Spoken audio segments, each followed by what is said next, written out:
आज पाँचमिशाली आहारे आमी रुई माছের आलू फुलकपि दिए झोल बानाबो। ता किरम आगे नुन हलुद माखिए निई। এই সামান্য হলুদ দিলাম, নুন,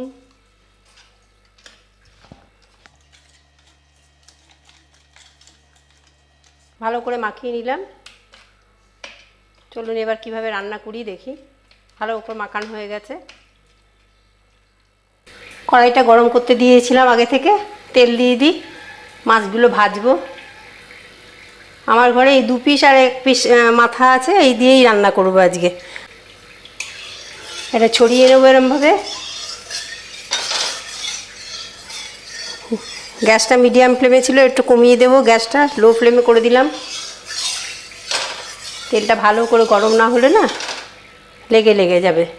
এবার একটু সামান্য নুন দেব তেলের মধ্যে, তাহলে যে কোনো মাছ, আপনি চুনো মাছ রান্না করবেন, তেল গরম হলে একটু নুন দিলে আপনার কোনো দিন লেগে যাবে না, তলায় লাগবে না। এটা একটা ট্রিক্স, এটা আমার মাছ শেখানো। যে কোনো মাছ রান্না করছে, চুনো মাছই হোক আর যে মাছই হোক, যদি এরকম তেলের মধ্যে একটু তেলটা গরম হয়ে যাওয়ার পরে একটু নুন দেন, তাহলে কিন্তু আর লাগবে না। এবার আমি মাছগুলো ছাড়বো।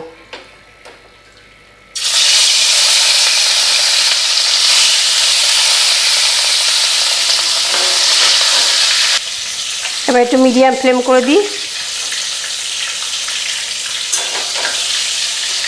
উল্টে দিলাম। মিডিয়াম টু হাই ফ্লেমে ভাজা হবে, ভাজা ভাজা হোক, তারপরে আমি আসছি। মাছ ভাজা হয়ে গেছে, আমি মাঝে উল্টে দিয়েছিলাম।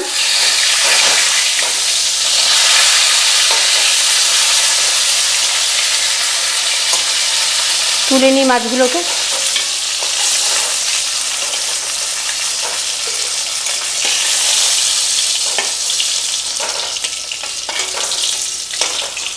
এই তেলেই আমি রান্না করব মাছটা। এই যে একটু জিরে ফোড়ন দেব, জিরে ফোড়ন দিলাম। একটা শুকনো লঙ্কা ফাটিয়ে দিয়েছি, অবশ্যই আপনারা ফাটিয়ে দেবেন।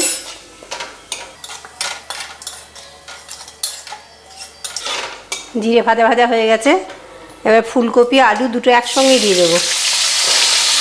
একটা টমেটো সেটাও দিয়ে দেবো, একসঙ্গে ভাজবো।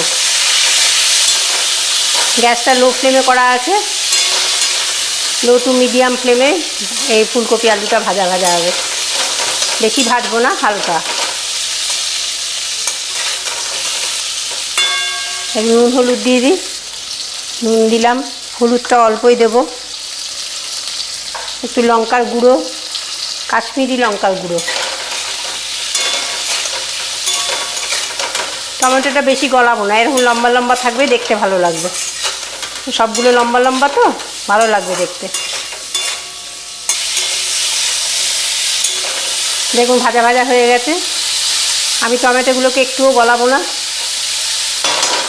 এবার মশলা দেব, পাতলা ঝোল তো, তাই অল্প একটু আদা বাটা দিলাম, কাঁচা লঙ্কা বাটা, আপনারা যে যেরকম ঝাল খাবেন সেরকম দেবেন।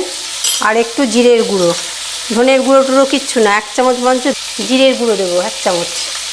ব্যাস, এই দিয়েই কষাবো।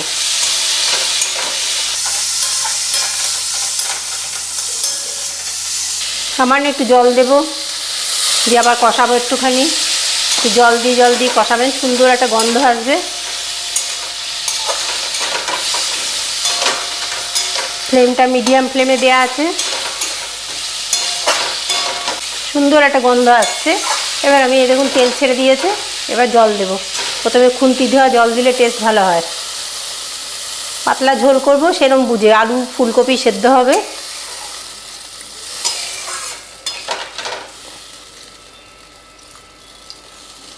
ব্যাস, আর জল দেব না। এবার গ্যাসটাকে বাড়িয়ে দিই, ঝোলটা ফুটে উঠুক। এই ঝোলটা ফুটে উঠলো, এবার মাছগুলো দিয়ে দেবো আমি, আর 2টো চেরা কাঁচা লঙ্কা।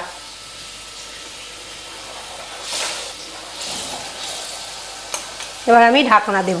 গ্যাসটা একদম লো করে দিলাম, ফুলকপি আলু সেদ্ধ হবে তো। এবার আমি ঢাকনাটা দিলাম, দেখি সেদ্ধ হলো কিনা।